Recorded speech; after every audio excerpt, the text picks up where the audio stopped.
there, and thanks for listening to the Adulting is Easy podcast, where we make adulting easier by making money easier. This is your host, Lauren, and I'm joined today by James from Rethink the Rat Race. James and his wife, Emily, were just two regular people working regular jobs, living in a regular town when they found the financial independence movement. They went all in and focused on real estate, buying their first property in 2017.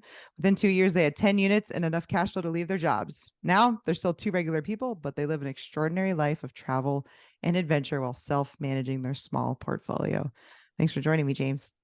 Thanks for having me, Lauren. Absolutely.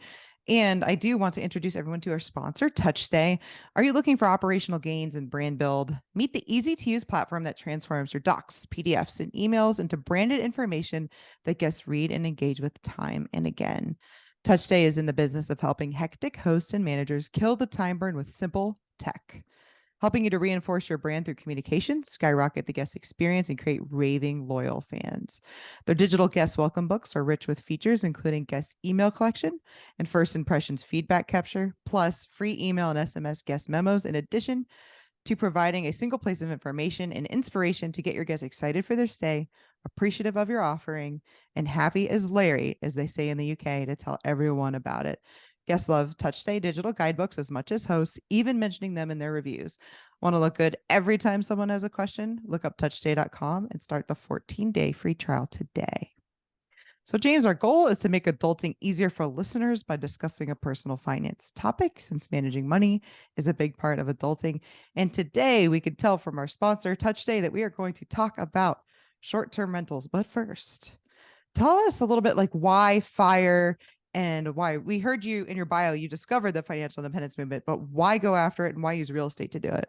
So those are both good questions. Why go after it? So I grew up in a very scarcity mindset household. And it's odd to say, but we didn't really think about money, or definitely didn't talk about money, because there was no money to be had. And so the idea that, okay, I'll preface it by saying this.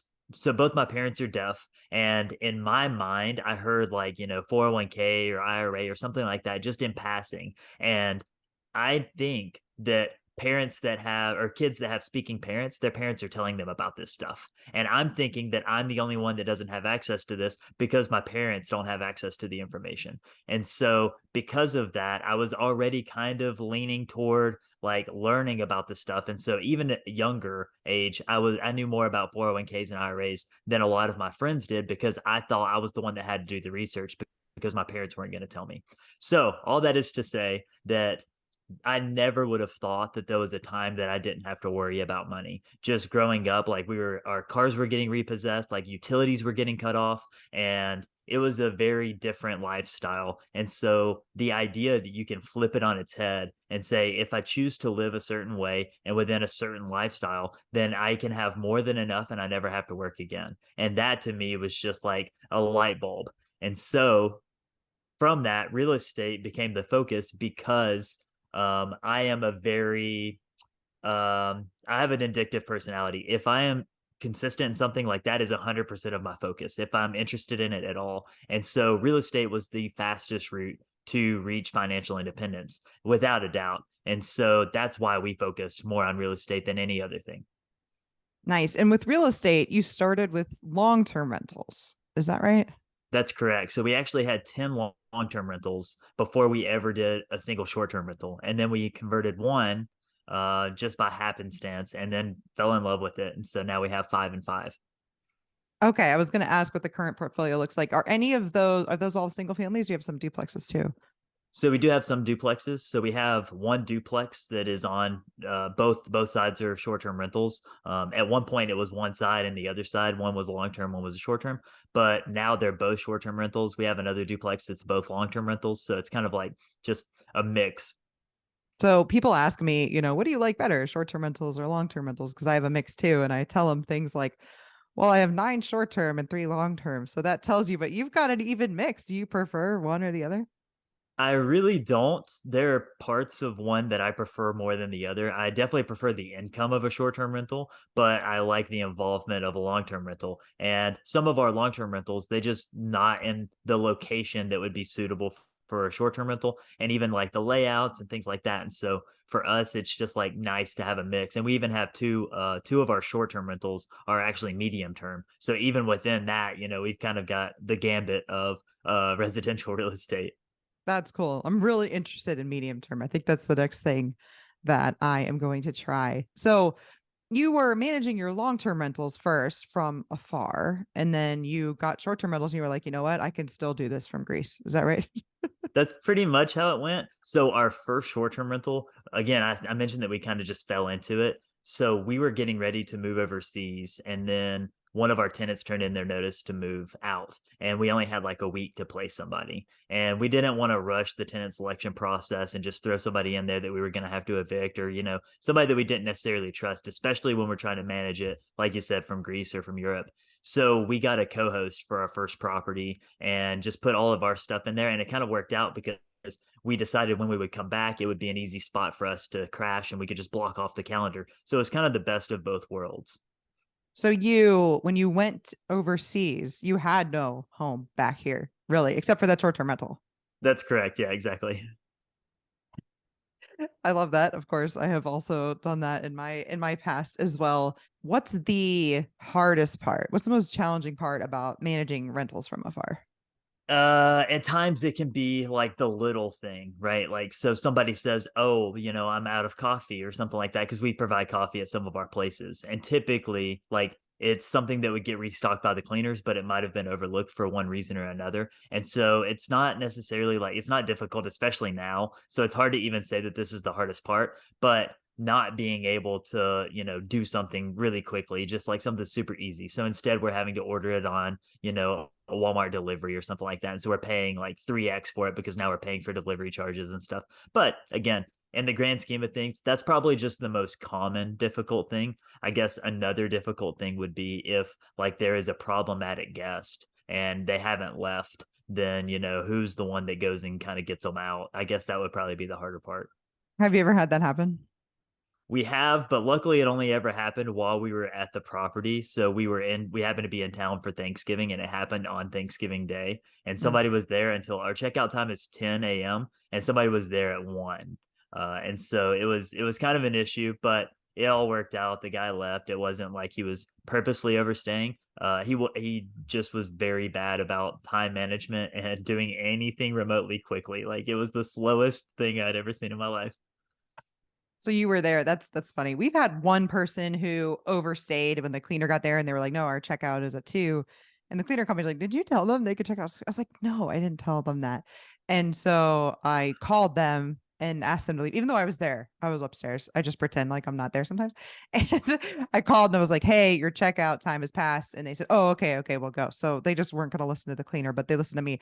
But the one time we had to actually like cancel a reservation for a party and have people removed, we literally were in Colorado when our rental's in Florida. And I was like, God, of the one party that's been thrown and all of the time, like, of course we weren't around, but luckily they just left. But sometimes these moments, I'm like, what would I do if I wasn't there? But I guess you just figure it out. Exactly. And I will actually say we did have one case where somebody overstayed and the cleaners got there and the cleaners were like, "Hey, the guy's still here." And so I reached out to them and they said, "Oh, like, that's our fault. We thought that our checkout was the next day. Like, we thought that it Mm. was." And so then what we did was we sent them a special offer because we had another space that was open. So they just picked up and moved to a different place. And we sent them a special offer for a one night, because typically we don't have one nights. Not always, but it just depends on how it falls on the calendar. And so we ended up getting 2 5-star reviews out of that one guest. That's true. That's a good one. That's interesting. I started doing this thing where the day before checkout, I said, tomorrow is your checkout, blah, blah, blah, blah, blah. And some people, I've had someone say, oh my gosh, I thought we were booked for the whole weekend. I'm like, no, someone else is actually. You're gonna have to Yeah. go. And they got that same message, but they just, I guess, didn't pay attention to it. I don't Mm. know if ignored it's the right word, but maybe they just thought it came early a day. Who knows? Right, right. I could see that happening. So can you walk us through what maybe like a normal week or what a normal process looks like for you? Like what are you doing day to day in your rental business? That is a great question. So week to week, I guess it varies, but on a typical day or a typical week, I get up pretty late in the day. I don't necessarily sleep in. I just don't really do a whole lot in the morning. and our messages are automatically sent out at 10 a.m. So if a guest is checking in the next day, then their message is being sent the day before, right? And so that day I will add their door code. And that's the only part of the process that I currently do. The other thing that I'll do is when a booking comes in, I'll add it to the cleaner's calendar. And so when a booking comes in, I add two things onto the calendar. One is to add their door code, and the other thing is for the cleaner to go and clean on the day that their checkout is. And that's really the only part that I do with the long-term rentals. My wife Emily, she does, or sorry, with the short-term rentals. My wife Emily, she does all the bookkeeping, and so weekly or monthly, she'll sit down and see what the income was, what our expenses were, and just try to stay on top of it for tax purposes more than anything. Oh, nice. So she does the bookkeeping, and you guys are managing natively in the apps, right? We are, yes. So we use just the Airbnb app currently. This is not necessarily what we suggest doing, especially like to people starting out, but we have almost 100% occupancy just on Airbnb, and we continue to raise our prices. So I don't really see a need yet to diversify into booking.com or VRBO or Furnish Finder for that matter. Or direct. You don't take direct bookings. Yeah, or direct, exactly. Yeah, I have built the website. I just haven't put in the functionality to actually book on the website. So the website has a picture of our listing, and it was somewhere where we could post like, the best pizza joints and stuff like that, which I think you do as well, Lauren. Yeah, yeah, I do. I try to just let people know like what's going on around here. And then I just use my blog, in the communications because they ask guests now to review you. Hey, did your host, I'm sorry, make some recommendations for you? And I'm like, darn straight I did. I sent them the website and I set up my blogs. So that counts. So how much time does the bookkeeping take then for Emily? Not much. Actually, I would probably say less than what I do, just because like you can import pretty easily a CSV file, and then from there it's just making sure that they're appropriately allocated to the right property. And then what we do is, I mean, it depends on like most of the time when we're traveling, we have very few expenses. It's just the utilities and things like that to track.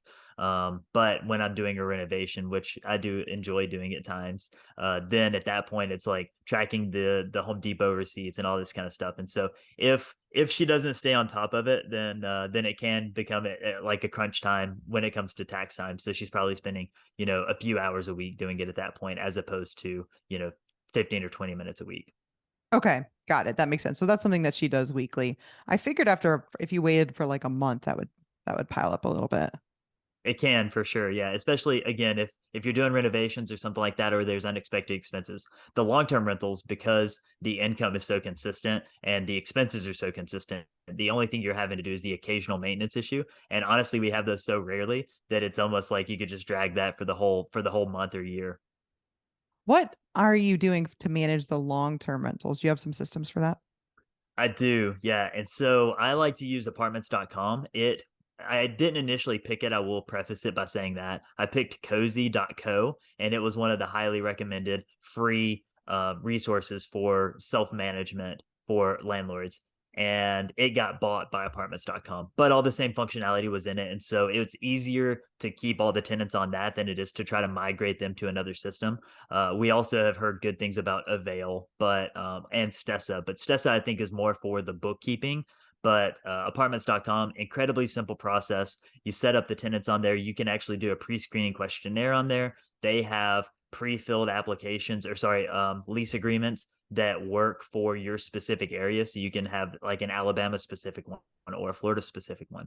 And then from there, they do the background and credit check also in apartments.com. That's how they make most of their money. And then we also field all the maintenance requests on that same site. And then we forward it to the handyman, and then they take care of it. And so really everything that we do is kind of systematized. That's good. I need to do that for my long-term rentals. We've talked about that before. I'm so systematized as short-term rentals. I got nothing on the long-term rentals. Which explains why you're slowly dwindling those down, right? I Because it seems know. like more effort, even though they're zero effort whatsoever.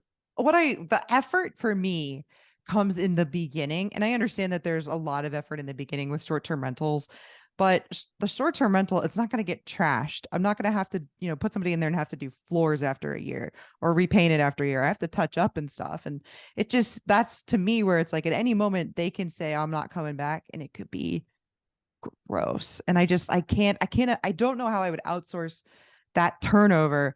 And so I don't ever want to fully hand my property over to somebody else. That's what I struggle with, honestly.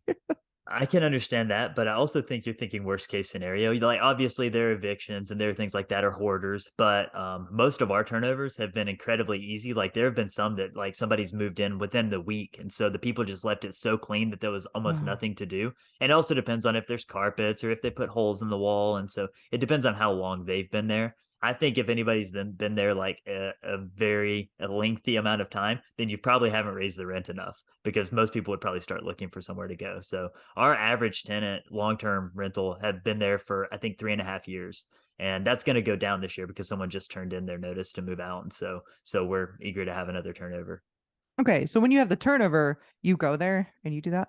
No, it depends on the process. Okay. So for instance, I mentioned that I like to do the renovations. And so if the property, because we know our properties like and so if the property is to the point that it needs something, then I like to go and do, whatever it may be. If it's like I've pulled up kitchen, like pulled out entire kitchens and like redone all the cabinets and all that kind of stuff, or the same thing for a bathroom, I'll take it down to the studs.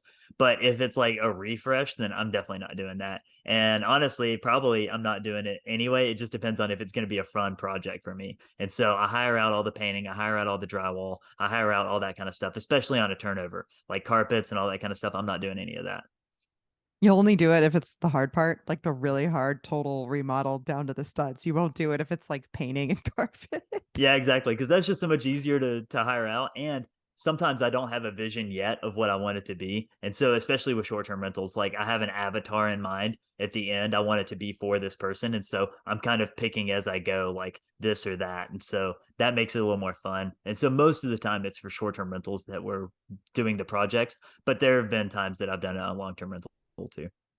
So when this next long term rental becomes vacant, it'll be another long term rental. Probably, yeah. We foresee that. Yeah, it's a townhouse, and the townhouse itself is great. It's in a great school district. The only problem is the neighborhood isn't the nicest. It's in like a very nice city, like very expensive houses, but it's the cheapest place in the nice city. And so because of that, people like have junk in their yards, and so we just foresee getting negative reviews as a short-term rental based on the location. Yeah, the unsafe reviews, right? Right, right. So you've made a pretty compelling case for getting into real estate because you guys were able to do it in just a few years from the time you heard about FI to when you were FI, right? Yeah, that's correct. So I think from the time we heard about it till when we quit our jobs was kind of a different point, but we had hit our fine number, I think in 3 years. And so when we bought our first property, it was like less than 3 years from then. That's so cool. That's so cool. And that's something that I think people should take away from this is you had two full-time jobs at that point and these were not remote jobs, right? You were physically going to these jobs and you were still able to build this 10 unit portfolio and retire in 3 years.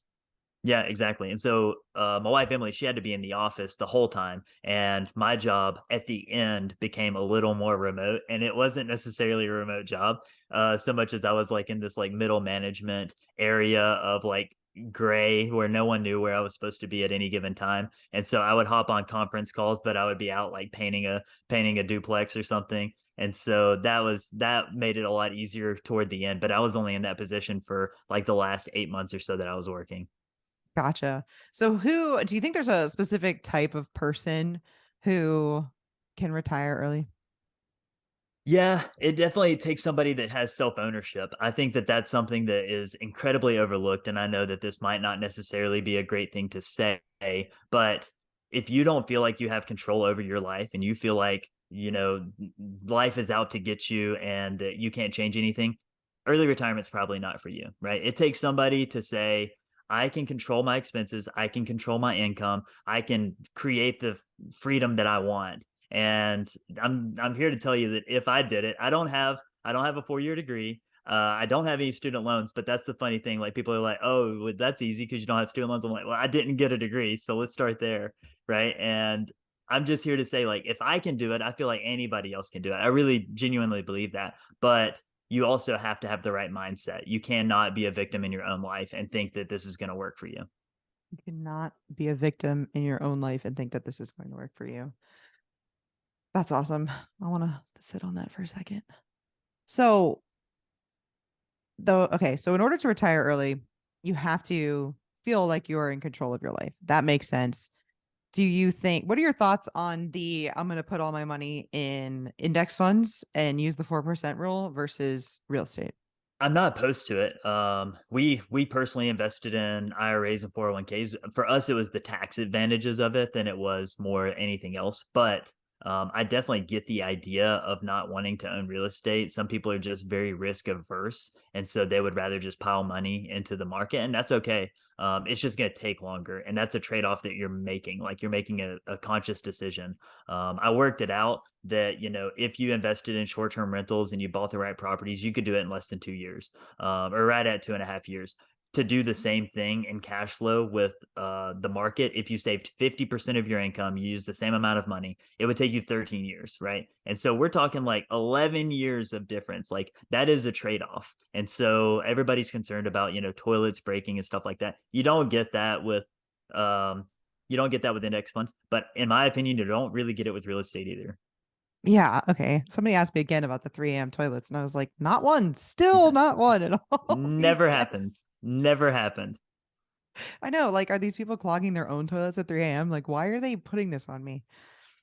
Yeah, and even if there were, it's something that you would hire out, or I suggest this is a genuine suggestion. A lot of people laugh, but if that's a genuine concern of yours, then you should only buy properties that have two bathrooms. Because yes, a toilet can clog at 3 a.m. Sure, it can. I'm not saying it's impossible, but that person's probably just going to go to the different bathroom and they'll reach out to you in the morning. They're not going to bother you at 3 a.m. And if they are bothering you, they shouldn't be bothering you directly on your phone. You should not be fielding maintenance requests that way anyway, right?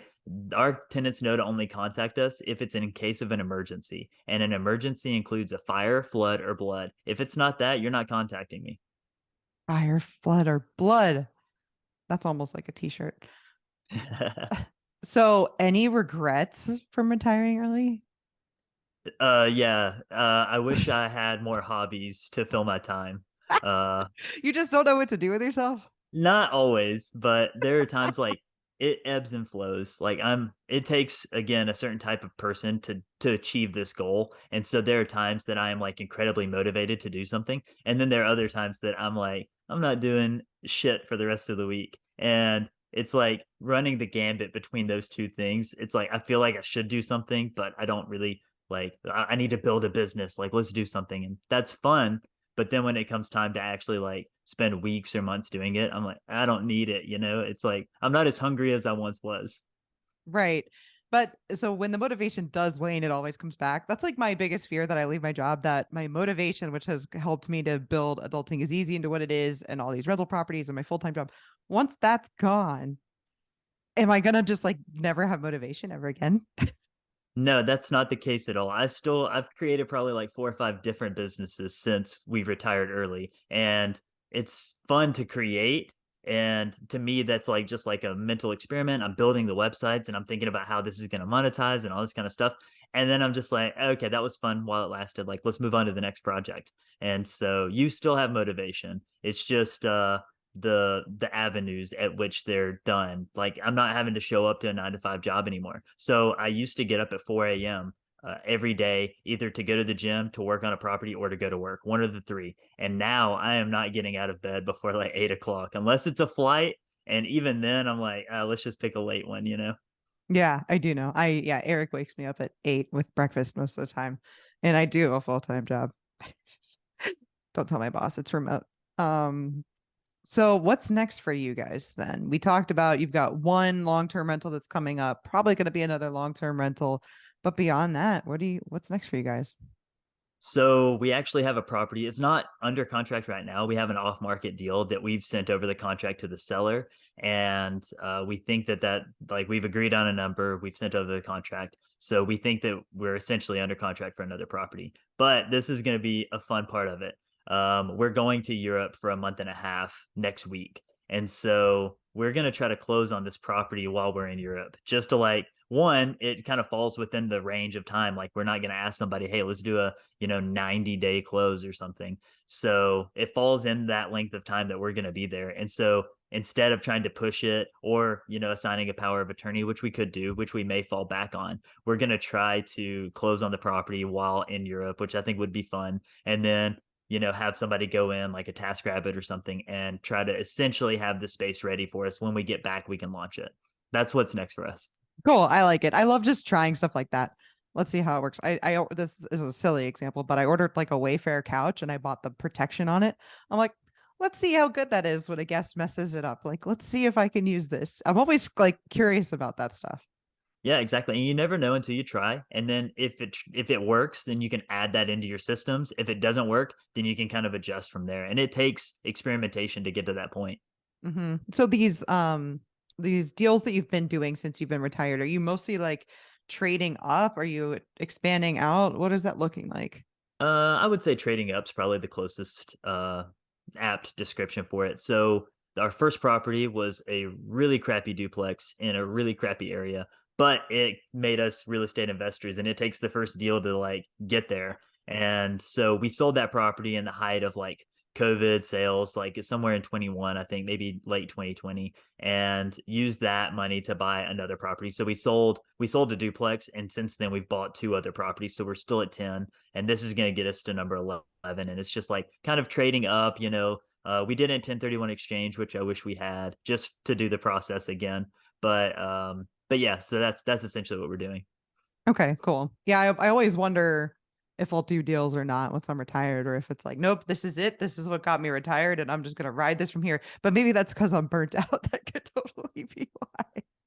Yeah, I think we bought our first property after we retired, like over a year after we retired. And at times I would still pull up Zillow just because it's fun. Like I want to see what's on the market. I want to see, if anything cool has popped up. But the itch does come back. I just don't check it as religiously as I used to because one, we don't need it, and now we're getting, a couple of off-market deals here and there from people that we just happen to have met, and those are by far the better deal. Like I'm not having to compete with retail buyers.